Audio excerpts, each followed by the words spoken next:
Trump tax cut plan gains momentum after U.S. budget vote.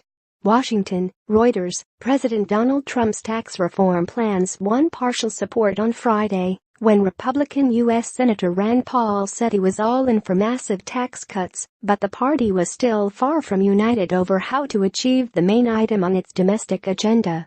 Trump's drive to overhaul the U.S. tax code cleared a critical hurdle on Thursday when the Senate approved a budget measure that will allow Republicans to pursue a tax cut package without Democratic Party support.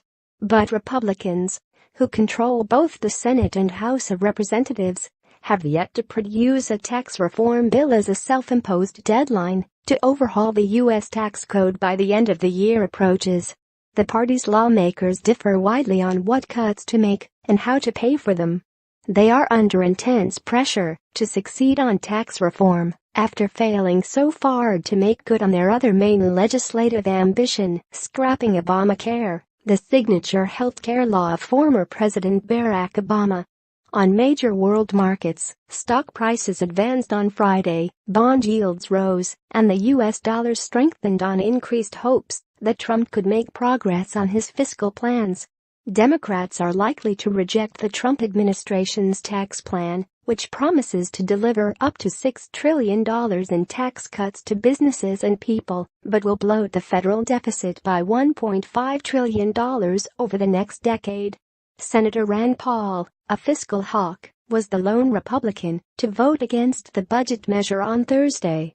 He objected to spending levels that he said would exceed agreed caps by $43 billion and called for spending reforms for so-called entitlements such as the Medicare and Medicaid health insurance programs.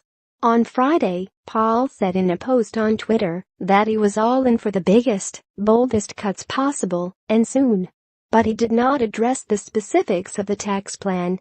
Trump on Friday expressed optimism about the tax reform, saying Paul would eventually back the proposed tax measure when it comes up for a vote. The budget passed late last night, 51-49. "We got 0 Democrat votes with only Rand Paul. He will vote for tax cuts, voting against," Trump wrote on Twitter. This now allows for the passage of large-scale tax cuts and reform, which will be the biggest in the history of our country.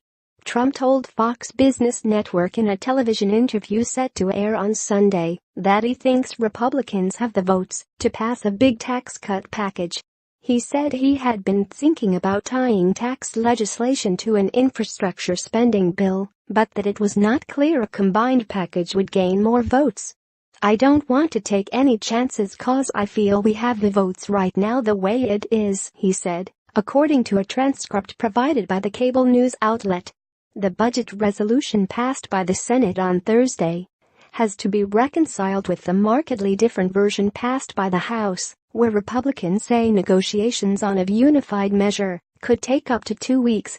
The House budget resolution calls for a revenue-neutral tax bill and would combine tax cuts with $203 billion in spending cuts to mandatory programs, including food assistance for the poor.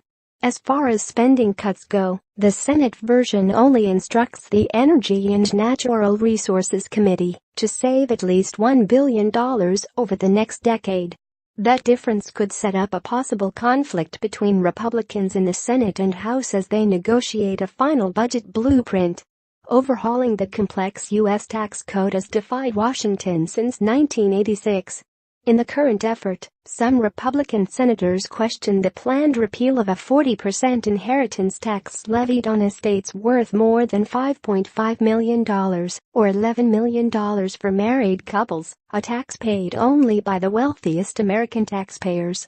Republican lawmakers from high-tax states such as New York are also seeking compromise on repealing the deduction from federal taxes for state and local tax payments. The party's lawmakers agree roughly on lowering the corporate income tax rate from 35%, but have not settled on a final number. Trump seeks to cut the corporate rate to 20%, which he says would create jobs and boost wages for blue-collar workers.